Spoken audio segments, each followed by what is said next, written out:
Good morning or afternoon, everybody, depending on where you're dialing in from or logging in from. Welcome to today's webinar, Are You Covered? How the CSRT Liability Insurance Policy Protects You. I'm Carolyn McCoy, the Director of Accreditation and Professional Practice Services for the CSRT. Before we begin, we'll just do a couple of little housekeeping things here. I'm wondering if you can use the attendee chat or the thumbs up to let me know that you can hear things okay. I'm sure everyone's able to hear us. Wonderful. Now, if you're only hearing us and you're seeing a black screen, you need to log out and log back in using Chrome. Great. So it looks like all sorts of people are able to hear us. That's wonderful. All right. So as we go through the presentation, if you have any questions, feel free to type them into those to that same attendee chat window. And our two presenters, Olivia and Maggie, will get to your questions before we log off today. I'm very, very pleased to introduce today's presenters, Maggie Green and Olivia Reid from BMS Canada Risk Services. BMS is a specialist insurance broker, and they've got teams of industry professionals dedicated to working with associations and member-driven organizations like our own. The BMS Canada team have offices in Ottawa and Vancouver, and they provide insurance coverage and additional services to over 500,000 professionals across Canada and through about 70 national and provincial associations.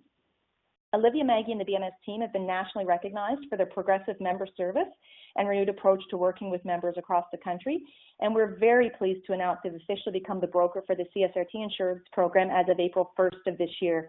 And I have to say, when it comes to being member and client focused, BMS is hands down one of the most client focused organizations we've worked with. So we're just thrilled to be coming on board with them. Today's presentation provides an overview of the enhanced CSRT liability insurance program coming into effect on April 1st, as well as present some risk management strategies and information about professional advisory services available for our participating members. Olivia Reid is going to start the presentation. She's a director at BMS and has been at the company for more than 4 years. Prior to joining the insurance industry, she was a journalist in Australia, and you may detect a hint of an accent. One of her main focuses is to create and deliver tailored communication strategies to educate and engage members about the insurance program and about risk mitigation strategies. Her colleague, Maggie Green, is the Managing Director of BMS Canada and has been with the company for 5 years. In addition to her work in insurance, Maggie is also a registered physiotherapist with a background in patient safety and healthcare quality. She leads the risk management services across BMS programs and works closely with associations, legal and insurance partners to evaluate risk exposures impacting professionals. Without further ado, I will turn things over to Olivia and Maggie. Thanks very much, Carolyn. Really appreciate that very kind and warm welcome. Maggie and I are really pleased to sort of be with you all today, and this is probably the first of many webinars and kind of risk management resources we will deliver as the broker for the CSRT liability insurance program. So as Carolyn mentioned in the introduction, just a quick overview of BMS. Our Ottawa-based office is dedicated to working with associations, predominantly in the healthcare and medical space. So we're really thrilled to become the broker for the CSRT program and to work with you all. Our team of brokers here, again, work directly with members of associations day in and day out. So, you know, any questions that members will have, they'll be able to speak directly to a team of really knowledgeable and experienced brokers here.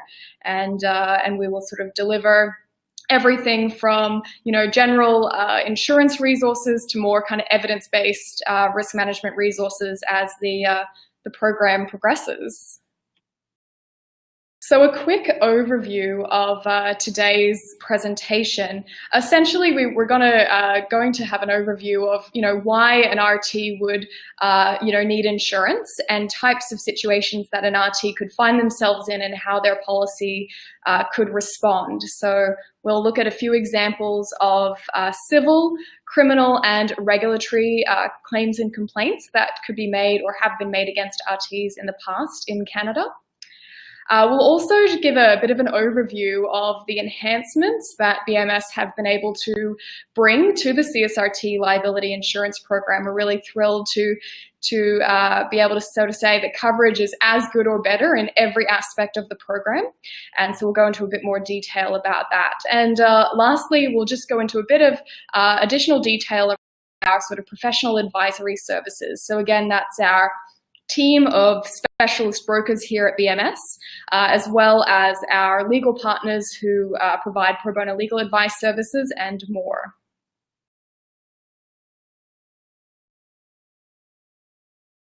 So at the moment, looking at the CSRT liability insurance program, obviously there's about just over 4,000 members in total, and then based on kind of previous last year's performance, there is about 2,600 members participating in the insurance program, which we expect to kind of remain stable or increase this year, which will be great. The pie chart is actually showing the CSRT membership base, but we can provide an update that to date for the March 31, 2019-2020 insurance renewal, almost 1,000 CSRT members have already renewed, which is really fantastic, and we're sort of looking forward to working with all of you.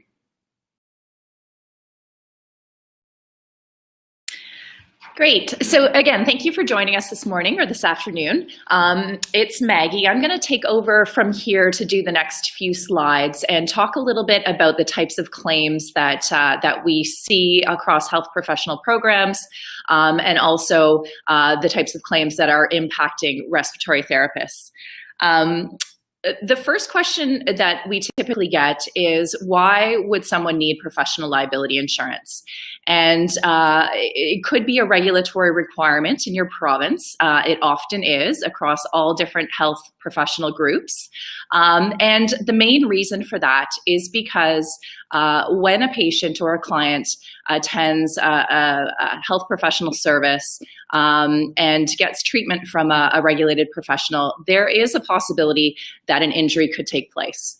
And the regulatory bodies like to stipulate that health professionals have insurance to ensure that those patients, if they are injured, have recourse to be able to access financial compensation from the health professional who is involved in their care.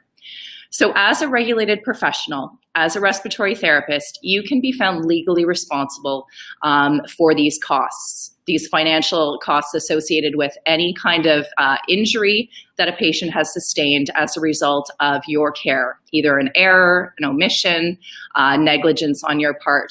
And this is what we see in the civil court system. So these are considered civil claims, where a patient or a client will hire a lawyer and you will be served with a statement of claim suing you and alleging that you were involved or your care contributed to an injury that they are seeking damages for.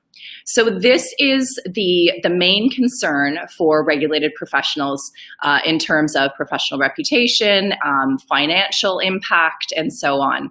And it is something that we see happening to respiratory therapists and to other health professionals across Canada. So if you are covered through your employer's insurance policy, if you work for a hospital or a health authority and you're in public practice, this is typically what you have coverage for through your employer's policy. We'll move on to talk a little bit about the types of claims that we see in civil court. So this provides an example, and it's something that we commonly see with respiratory therapists, in that you could be working in the hospital environment, a patient injury could occur, and anyone involved in the care of that patient could be pulled into or named in a statement of claim or a lawsuit.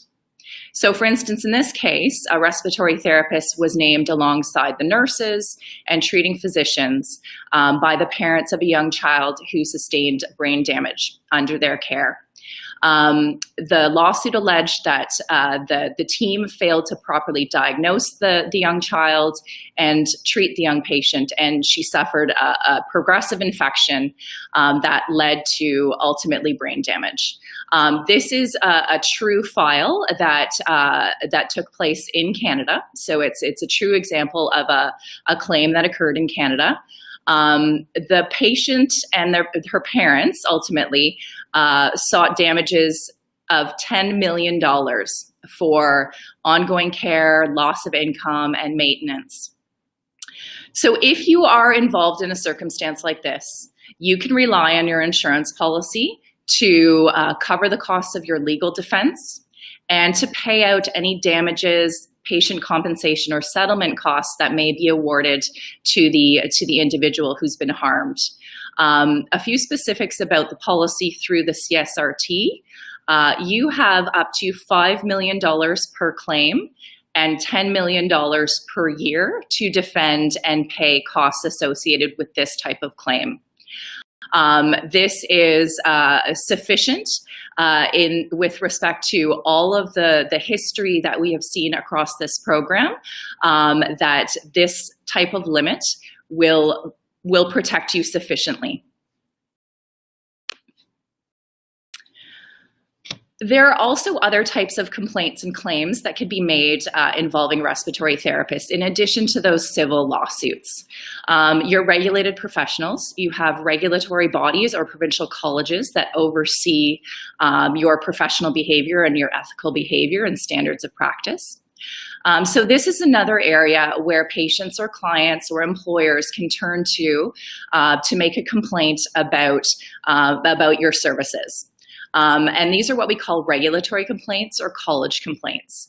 Often there's allegations with respect to professional standards.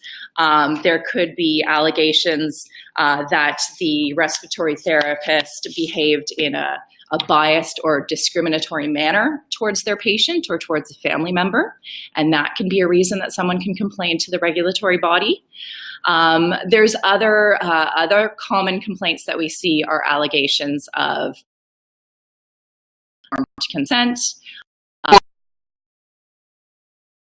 We've seen allegations around a patient who complained that the facility that they were treated in was untidy. So there could be a wide array of reasons why people could complain to the regulatory body about the health professional. So that's the other bucket of complaints that we see. The third are criminal claims. And this would be where the respiratory therapist was involved in criminal charges as a result of their treatment. So either physical assault or sexual assault. And the patient, instead of necessarily hiring a lawyer, would go to the police and file charges, criminal charges against the respiratory therapist. So these two types of claims that we see are typically not included under an employer's insurance policy.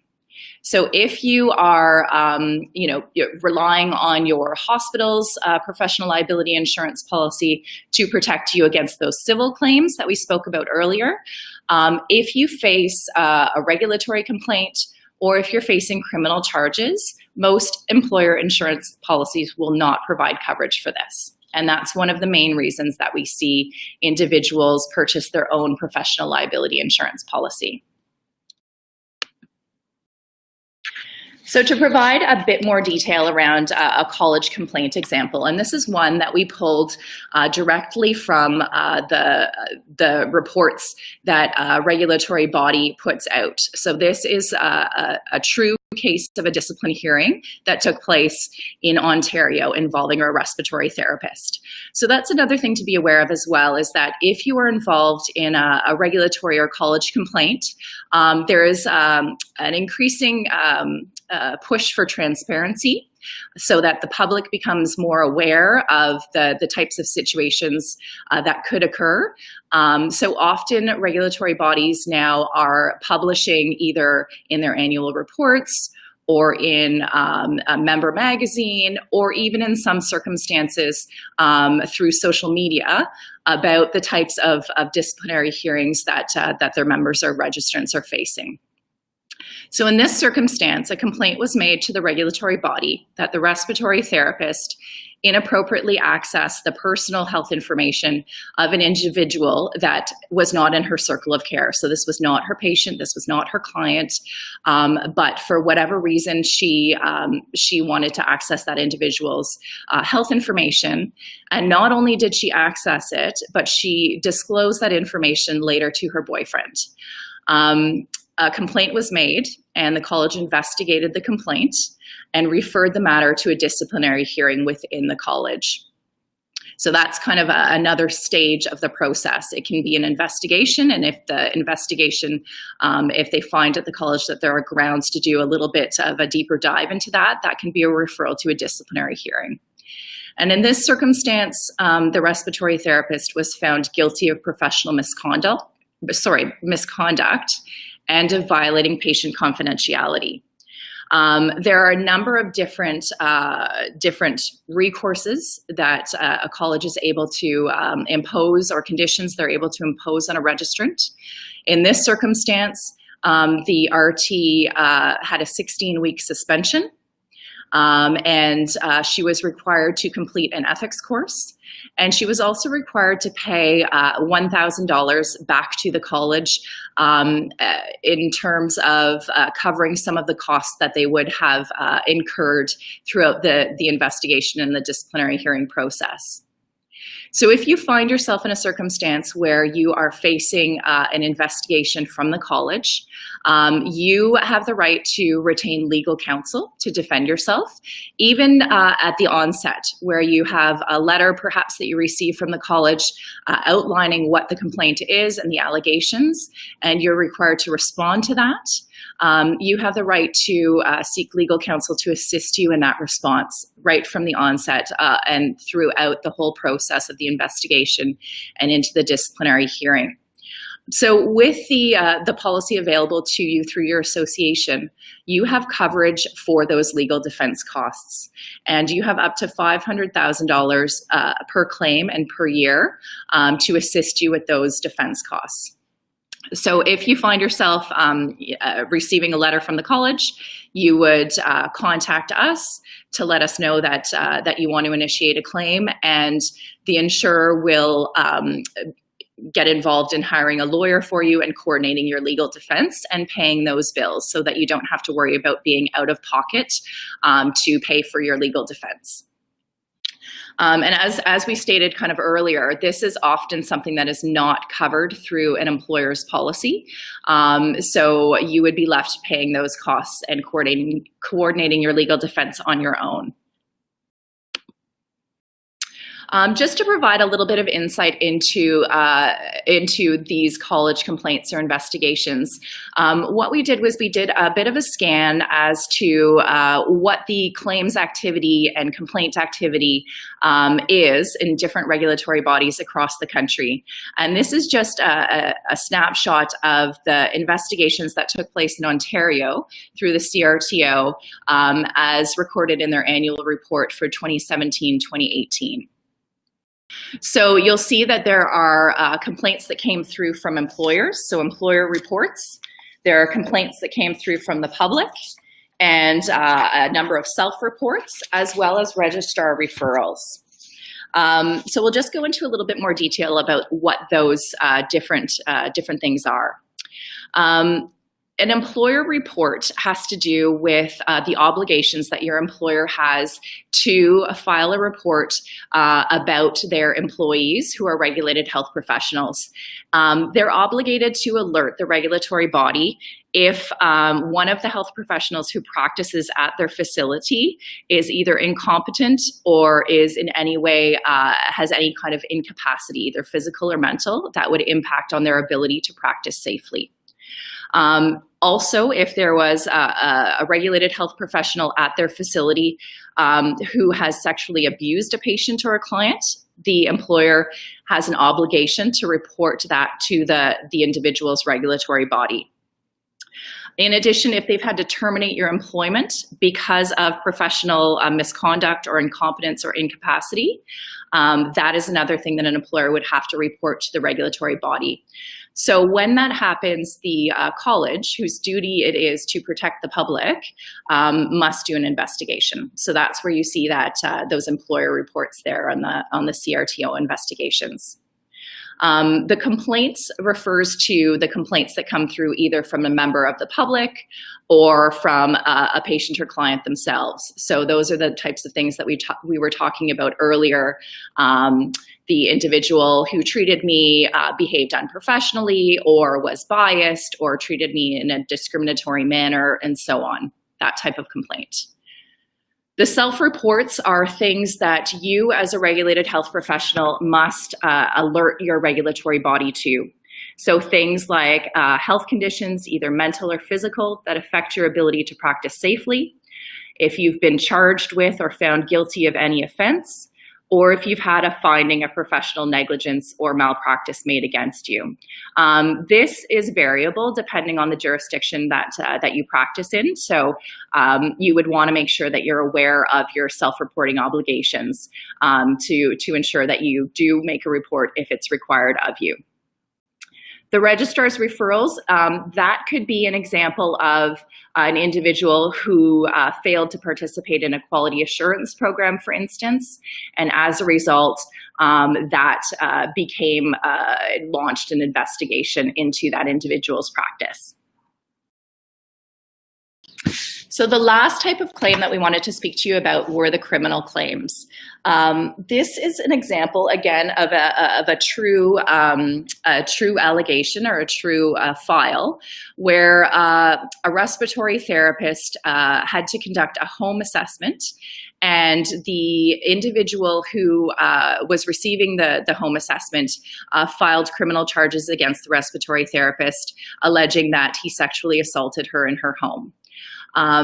In this circumstance, if you have a policy with CSRT and you find yourself in a circumstance like this where there are allegations of criminal charges against you as a result of something that took place when you were practicing professionally, the policy will reimburse you your legal defense costs up to $250,000 per claim or per year if you are found not guilty of those charges. Again, this is something that employers' policies typically do not provide coverage for. So we also wanted today to give you just an overview of any changes and a bit of a refresh on the CSRT insurance program, the types of coverages that you would find in your CSRT PLI policy, and we'll go into a bit more detail about those.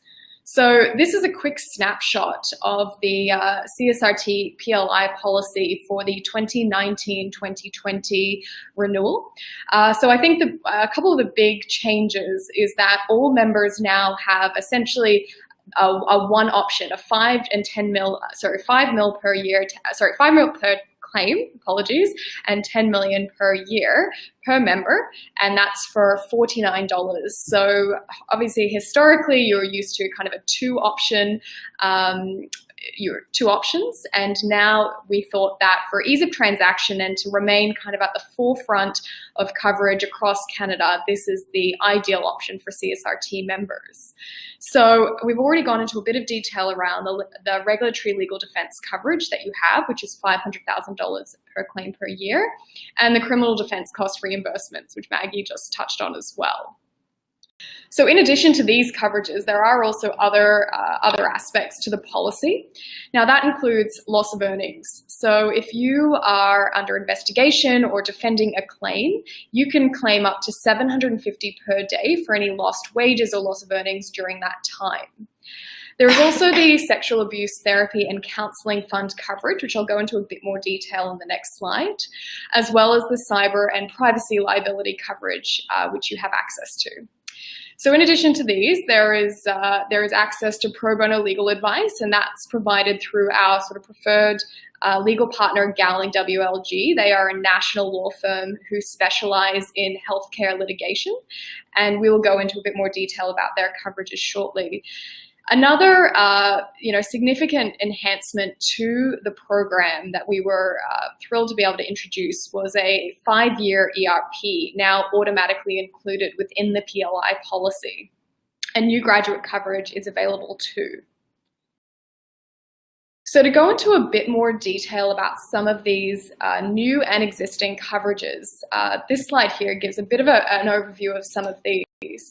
So the legal expense for wrongful dismissal. So this is coverage that if you are terminated by your employer as a result of professional practice misconduct and you believe this to be inaccurate, you can actually claim under this policy to hire a lawyer and challenge your employer under this situation. In the blue box, you'll see the Therapy and Counselling Fund. Now, this coverage is mandatory in Ontario and soon to be mandatory in Alberta with the introduction of Bill 21.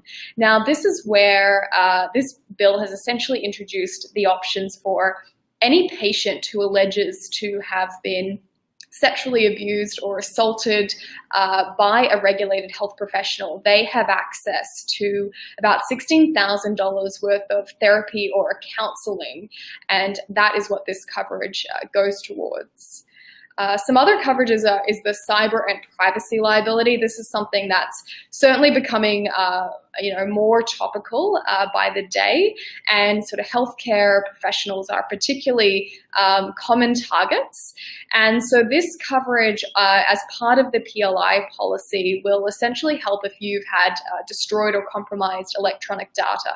So, for example, if you accidentally click on a phishing email that compromises some patient or client files that you may have stored on a laptop or a USB or a hard drive, this is where coverage can come into effect. So as I mentioned as well, there are now 5 years of extended reporting period, or ERP, as part of the PLI policy. Now, this is particularly important for a number of reasons. So as a regulated healthcare professional, you may go on maternity or parental leave.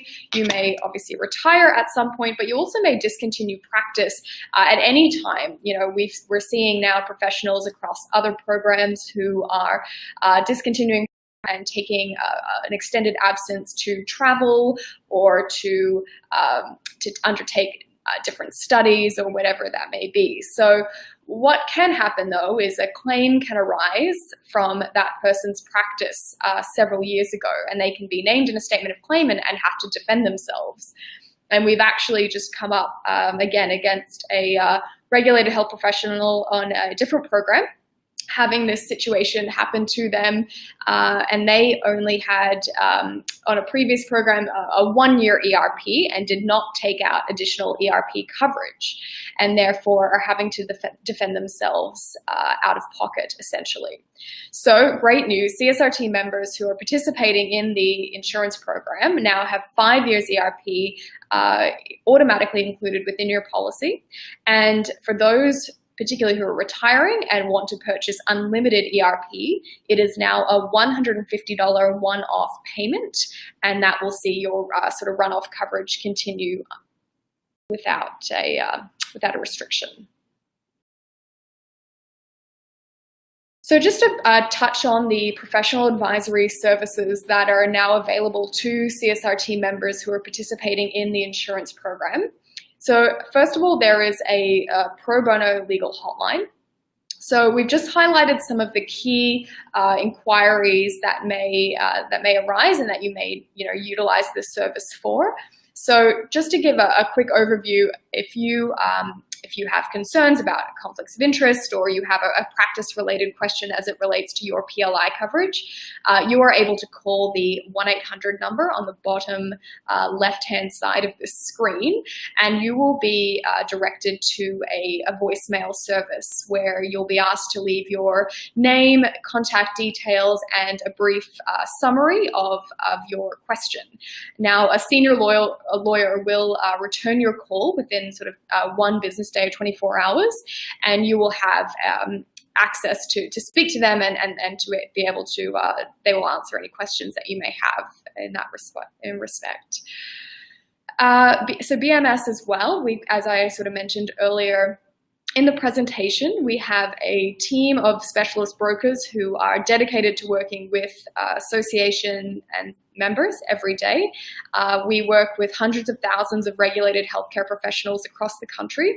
So the team is adept at understanding the coverages and the types of exposures and situations that regulated healthcare professionals such as RTs could find themselves in. So if you have any questions relating to your policy, any coverage questions, or if you'd like more information on any coverages, also if you are looking to buy additional coverages, we've had a CSRT member who is starting his own clinic, and we have assisted him in purchasing the additional coverages he needs. These are all the kinds of questions that you can call the second 1-800 number on the bottom right-hand side of your screen, and you will be directed, directly to a broker here.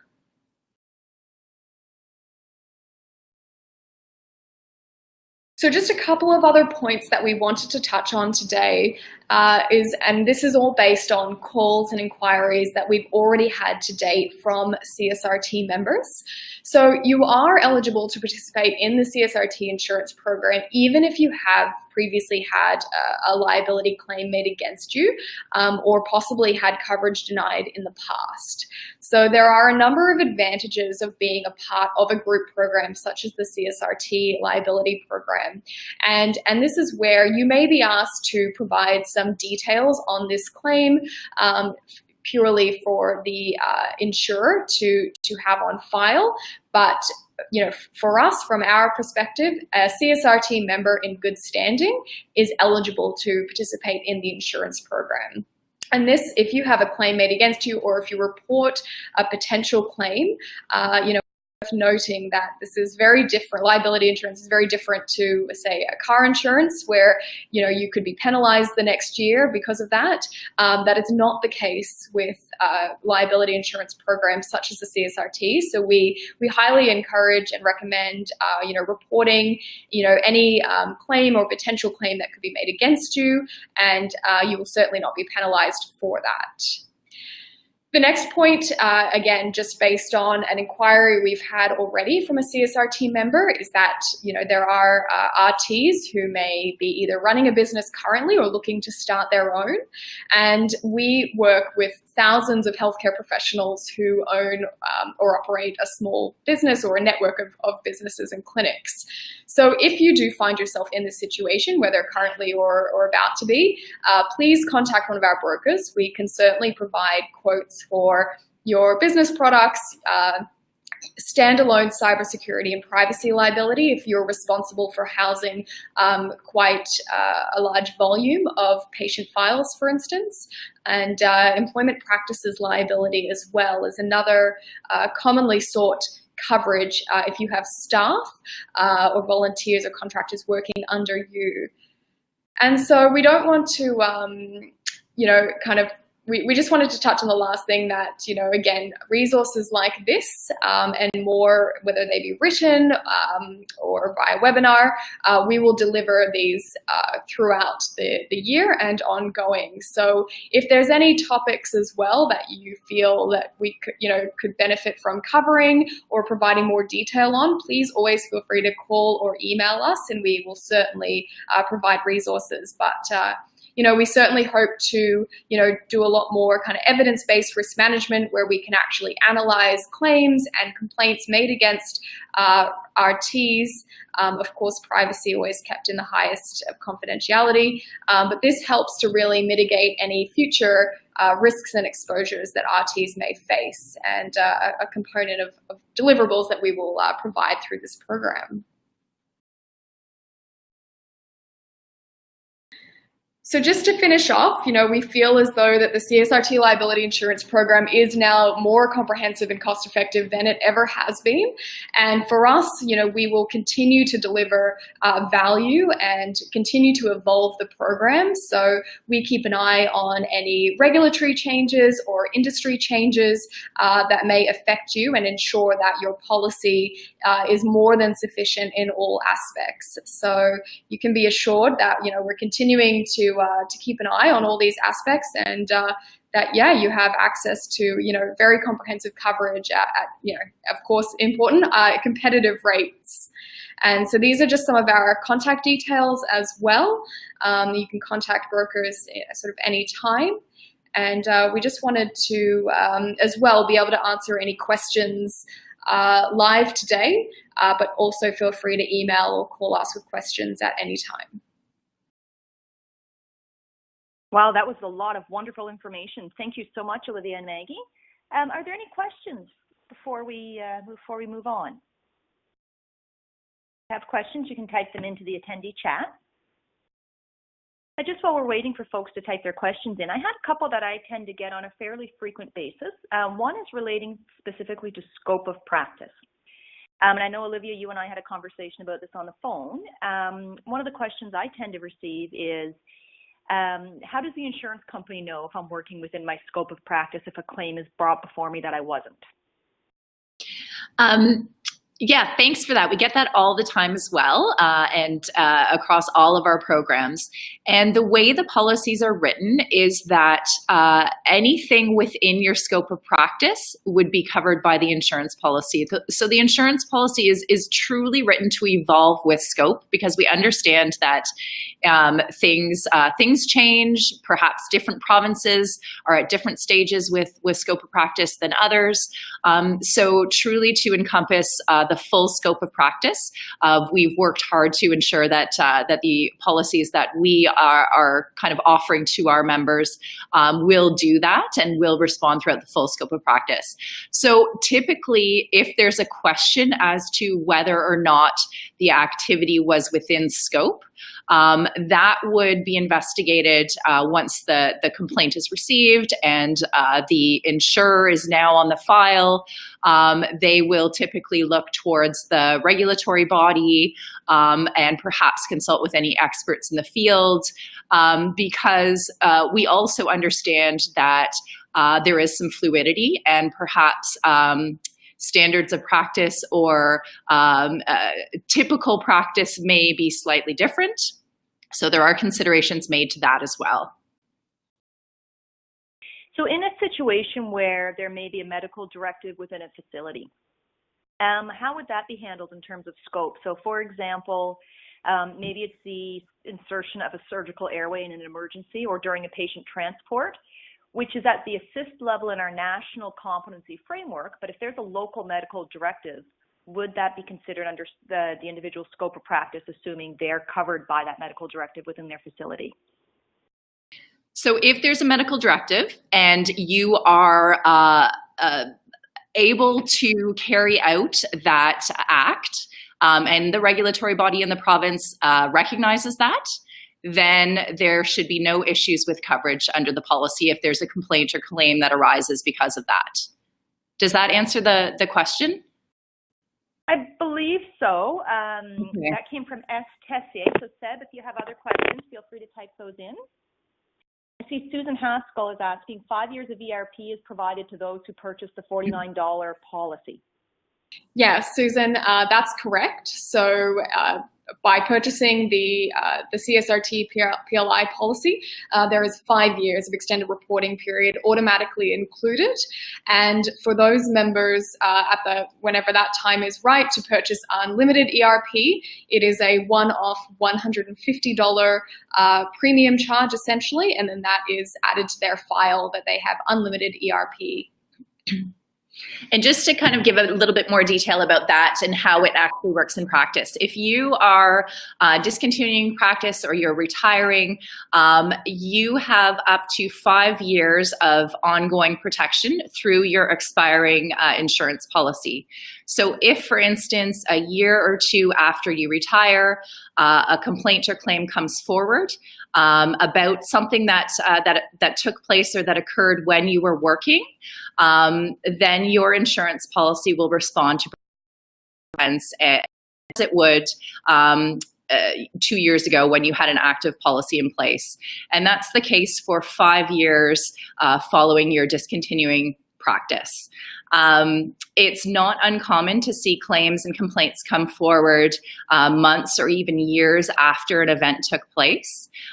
So for that reason, we wanted to ensure that there was a good sufficient period of time where a retiring or retiring RT or someone who is leaving practice for a period of time wouldn't have to worry about their insurance or their professional liability insurance requirements. What would be the sort of the longest statute of limitations on a clinical scenario?